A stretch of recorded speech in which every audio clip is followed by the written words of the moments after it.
We heard earlier in the hour from Public Affairs Officer Lynette Madison talking with Mallory Jennings, the Suitport human testing lead for some tests that are going on with some new equipment here at Johnson Space Center in one of our vacuum chambers in Building 32. We're going to go now back to Lynette Madison, who is going to be this time talking with Joel Maganza, who is the test director for this unmanned test that's going on now. Lynette?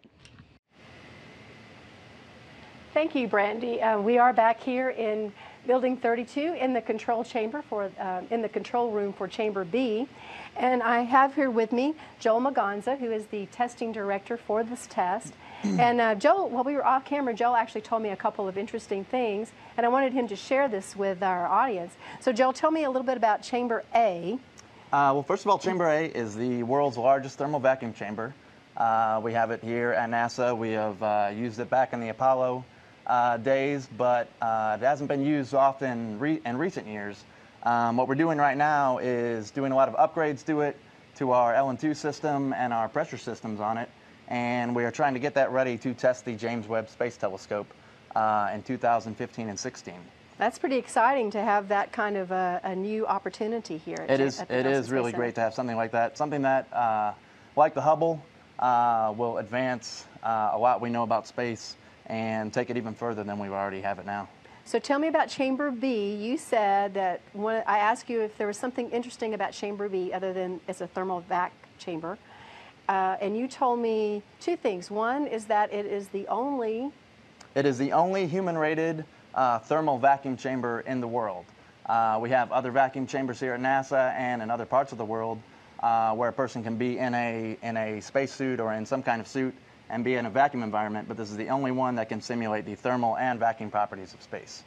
And the other thing was, you told me something about your very first testing run here. And what was that? When was that and what happened? Yes, back when Hurricane Ike hit Houston, the Railroad Museum in Galveston, Texas was actually badly flooded. They have a lot of documents and records from the early 1800s. They came to us to ask if there was anything we could do to help.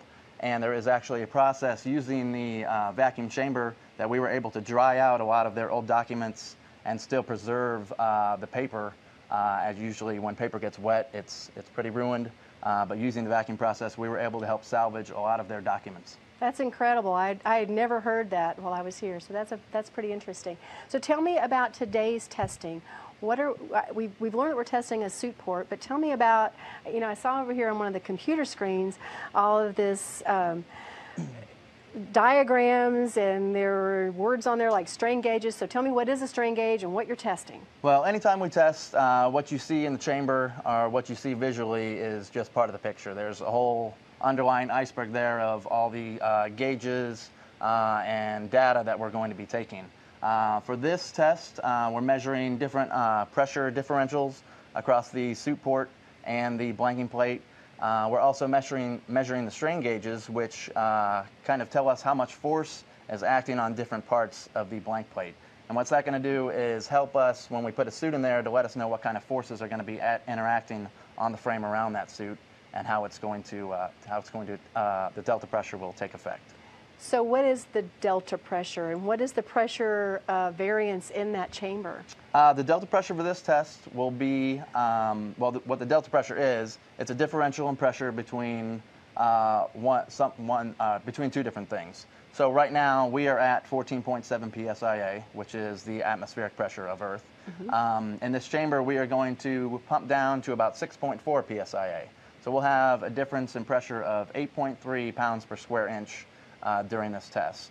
And what that will do is simulate the difference in pressure when an astronaut or a crew member would go out in this suit to what they would be to their environment.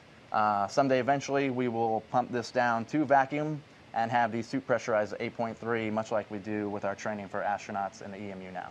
And will you do that with the man test that's coming up, or will you do something a little different? For this man test, we are only pumping the chamber down to 6.4. The test subject and the crew members inside will remain at 14.7. So this is sort of a low hazard for this. And the farther we pump down, the more we go to vacuum, the more hazardous the test becomes. And what is the long-term plan for all of these testings? I mean, how many testings will you be participating in? Me personally, I will be participating in almost all of them. There is a 4-year plan down the road for several other tests and other variations of the Z1 suit and the Suitport with different mechanisms. So we're going to be testing different configurations to determine which one is the best one to drive forward to be used for the next generation of spacesuits and space exploration. So this test today, again, is an unmanned test. And how long will the test run? This test will go about 2 days. We're doing 4 runs, 2 runs in 2 days, which should cover all our unmanned requirements. After that, we will be installing the Z1 suit, and then we have 2 weeks of testing with 5 different test subjects after that. How many people are involved in the testing? How many people work in the chamber? Well, in unmanned tests, we don't have very many. We have a few engineers, a few technicians, and then a test director and some requesters. When we go to manned tests, it's much more hazardous since we have somebody in a vacuum environment. So we have to add in medical personnel on standby, we have to add in rescue techs, and we have to add in basically a lot more sets of eyes to monitor all the data and to monitor the individual in the suit. So the information that we learned today, you'll use that to modify the suit, and you're really just looking at the pressures and the forces on this suit. Explain a little bit more to me about the information we're gathering today and tomorrow will be used to basically to verify that this setup is acceptable to install a suit and have a person in that suit. Once we start the man testing, that will tell us what modifications need to be made to the suit, the ingress and egress into the suit and the suit port. But for right now, we're basically making sure that everything is safe so that when we have somebody crawl in, they know they're safe and we can basically take care of them. Well, let me ask you something about you, Joel.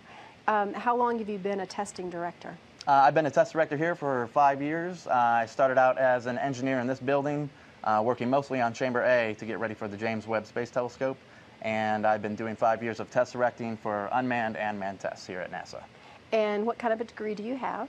I have an aerospace engineering degree from West Point, and I spent 6 years in the military after that before coming here to start working. Thank you very much, Joel. Thank you. Joel Maganza, and we are here in Building 32. Back to you, Brandy, in Mission Control.